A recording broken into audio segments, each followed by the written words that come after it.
हम यकजहती के लिए उन 8 लोगों को साथ आए थे।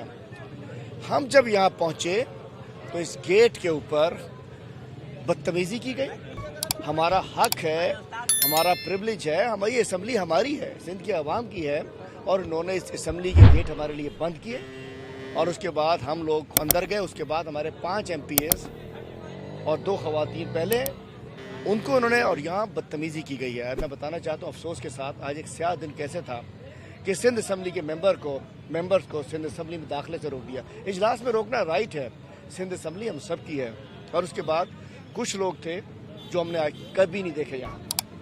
मैं मानना चाहता हूँ इसकी तहकीकात होनी चाहिए, GIT बननी चाहिए। आज जो वाक़या हुआ उसकी GIT बननी चाहिए, उसमें तमाम वफाक के इदारे भी हों, रेंजर्स हों, इंटेलिजेंस एजेंसीज़ हों, पुलिस के दीगर इदारे हों, कि आज जो कुछ मशकूक लोग थे जिन्होंने बदतमीज़ी की, ख़वातीन से दस्तदराजी की और बदमाशी की, हमें धक्के दिए, हमारे कपड़े फाड़ने की कोशिश की, वो कौन लोग थे हमने कभी यहाँ नहीं देखे। वो स्पेशल ब्रांच के लोग हो नहीं सकते।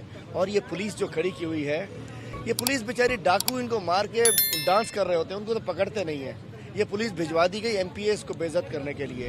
हम अपने असम्बली में जा रहे थे, हम सिर्फ MPs थे। ये दरवाज़ा बंद किया गया और उसके बाद 7 MPs को, जिनमें से एक भी वो नहीं था जिसको नोटिस इशू हुआ हो, उसको बाहर रोका गया, दरवाजे से बाहर रखा गया। मैं समझता हूँ हमारा जो फंडामेंटल राइट है, जो कानून आइन हमें देता है,